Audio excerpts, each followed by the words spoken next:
Alhamdulillahi Rabbil Alamin.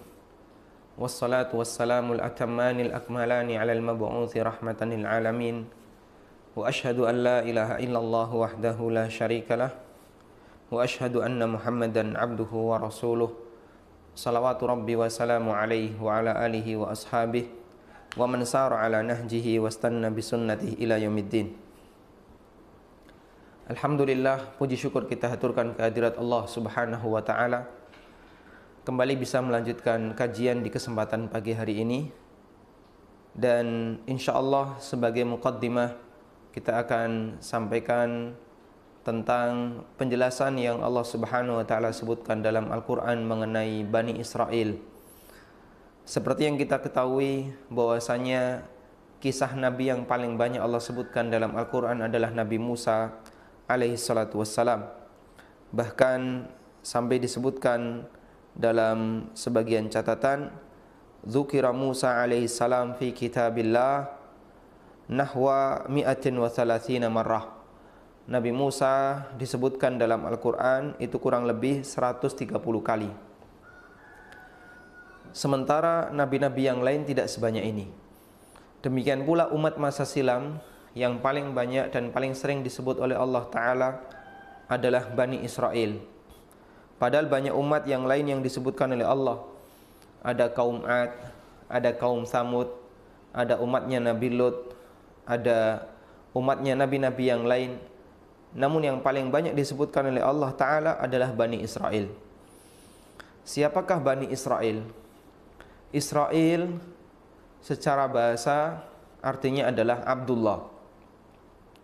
Sebagaimana perkataan Ibnu Abbas radhiyallahu anhuma yang dikutip oleh Ibnu Katsir, inna Israila ka qaulika Abdullah. Sesungguhnya Israel itu seperti engkau memanggil seseorang dengan Abdullah. Sehingga secara bahasa Israel artinya adalah Abdullah. Lalu siapakah Israel ini? Susunan kalimat Bani Israel terdiri dari dua istilah, dari dua kata. Yang pertama adalah Bani, yang kedua Israel. Bani artinya keturunan, sebagaimana kita disebut dengan Bani Adam, artinya keturunan Adam. Israel berarti Israel, keturunan Abdullah, keturunan Israel. Siapakah Israel? Israel yang dimaksud adalah Nabi Ya'qub alaihi salatu wassalam. Sebagaimana disebutkan dalam sebuah riwayat dari Ibnu Abbas radhiyallahu anhuma, beliau mengatakan, hadarat isabatun minal yahud Nabi Allah sallallahu alaihi wasallam. Ada sekelompok Yahudi yang menemui Nabi sallallahu alaihi wasallam. Faqala lahum, kemudian Nabi sallallahu alaihi wasallam bertanya kepada mereka, hal ta'lamuna anna Israila Yaqub?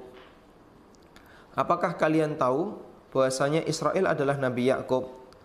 Qalu, mereka menjawab, Allahumma na'am. Mereka menjawab, betul.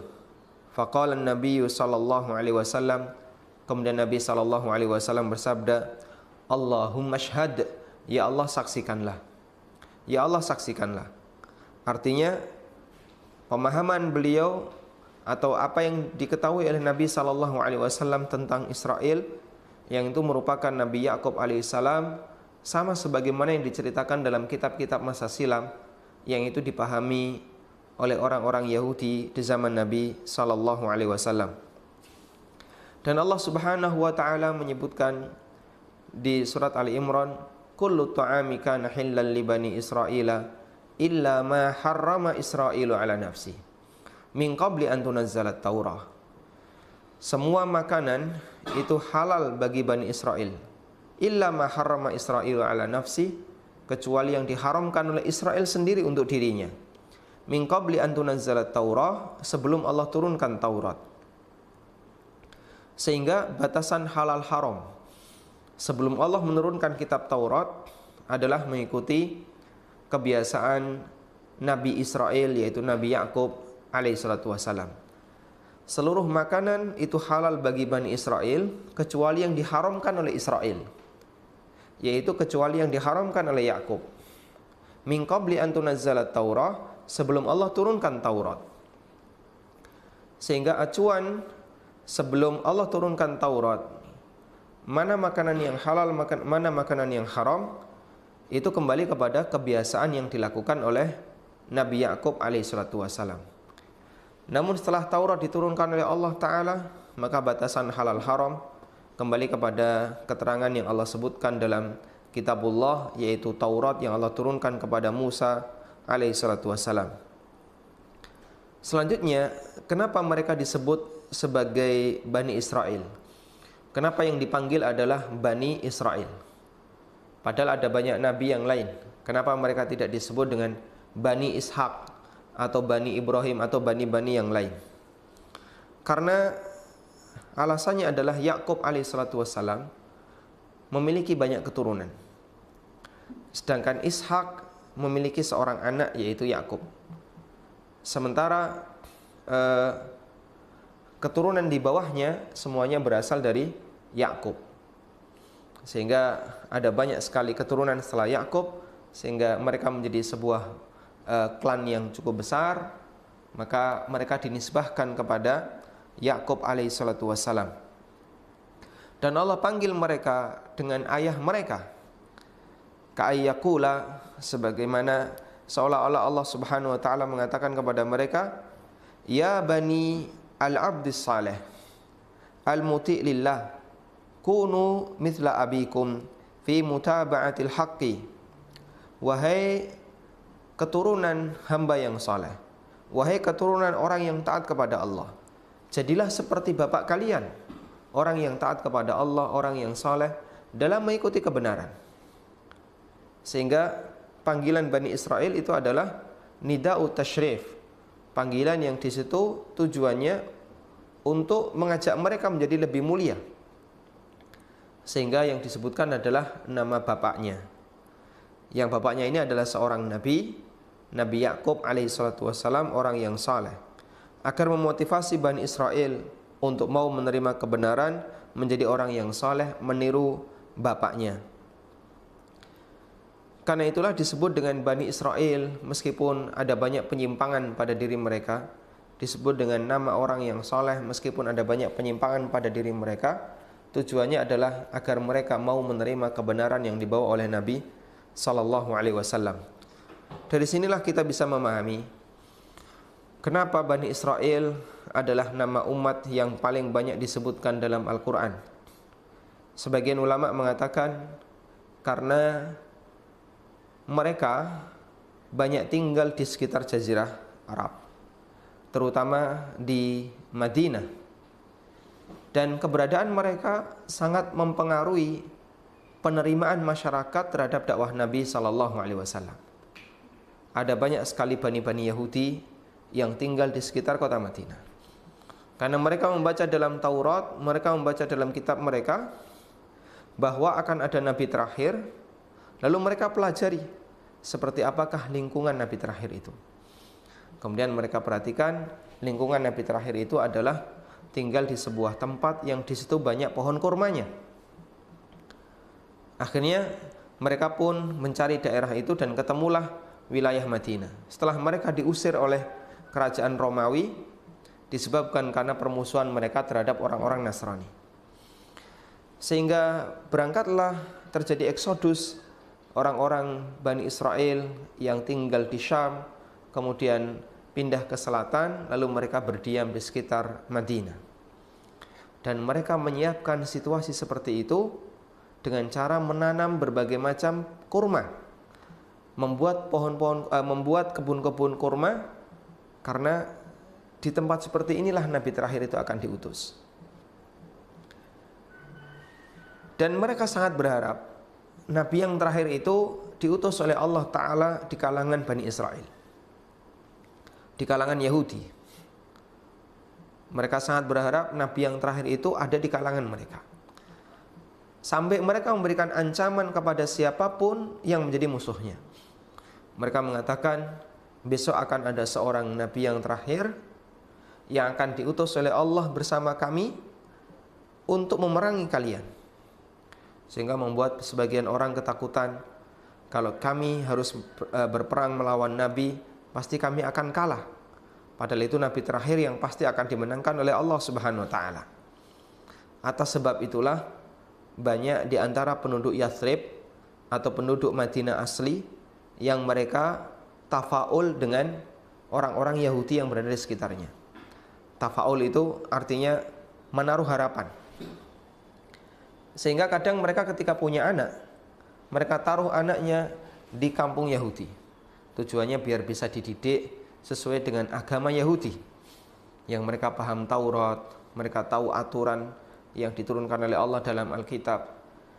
Sementara orang-orang penduduk Madinah asli mereka ini adalah orang paganis yang tidak kenal agama, yang tidak tahu tentang Alkitab, karena mereka adalah orang-orang yang ummi, orang-orang yang buta huruf, tidak bisa baca tulis.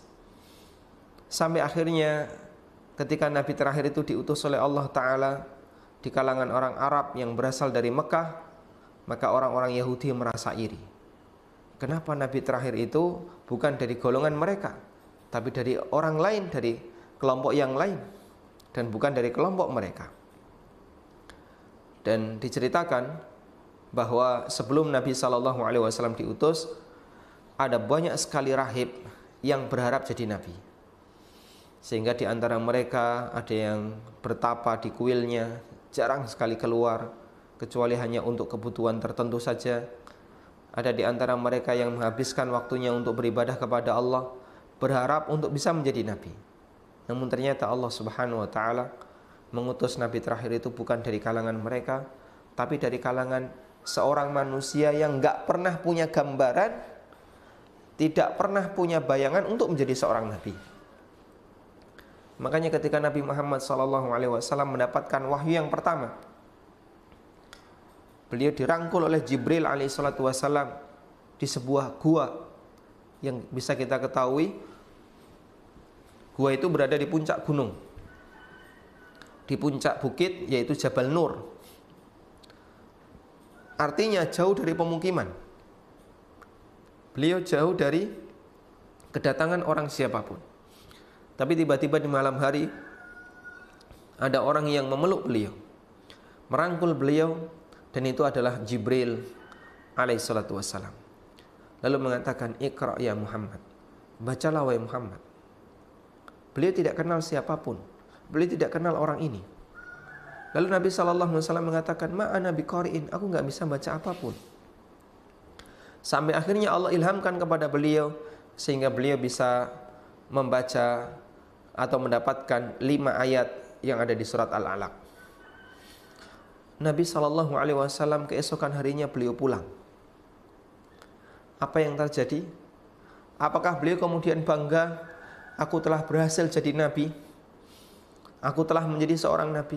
Ternyata tidak. Beliau ketakutan, menggigil, sampai demam, sehingga tiba di rumah istrinya. Beliau meminta kepada istrinya, "Zammiluni, zammiluni." Selimutilah aku, selimutilah aku. Karena beliau ketakutan. Tidak sebagaimana harapan yang dimiliki oleh orang-orang Yahudi, pendeta-pendeta Yahudi. Andaikan itu terjadi pada pendeta Yahudi, tentu mereka sudah sangat bangga. Saya telah berhasil dalam bertapa, Allah telah mengutusku dan menjadikanku sebagai seorang nabi. Namun berbeda dengan Nabi Muhammad SAW. Begitu beliau mendapatkan wahyu yang pertama, beliau justru ketakutan. Sampai akhirnya oleh Khadijah beliau diajak untuk menemui Waraqah bin Naufal. Lalu Waraqah bercerita, "Innahu namus kana unzila ila Musa." Itu adalah an-namus yang dulu turun kepada Musa alaihissalam. Yang dimaksud namus di situ adalah Jibril alaihissalatu wassalam. Sehingga Al-Quran ketika diturunkan oleh Allah banyak membahas Bani Israel untuk membuktikan bahasanya nabimu yang terakhir ini, yaitu Nabi Muhammad SAW, betul-betul orang yang mendapatkan wahyu dari Allah. Buktinya beliau bisa bercerita umat-umat masa silam, padahal beliau nggak pernah baca tulis. Beliau bisa memberitahu kepada Bani Israel pelanggaran-pelanggaran yang mereka lakukan, padahal beliau tidak pernah membaca sejarah Bani Israel. Sehingga memberikan motivasi bagi mereka, mendorong mereka untuk mau beriman kepada Allah, meskipun realitanya banyak di antara mereka yang tetap ingkar dan kufur kepada Nabi sallallahu alaihi wasallam, dan salah satu sebabnya adalah karena hasad. Karena hasad, disebabkan karena hasadnya itulah sehingga mereka tidak mau mengikuti Nabi sallallahu alaihi wasallam. Wallahu taala alam. Demikian sebagai muqaddimah yang bisa kita sampaikan.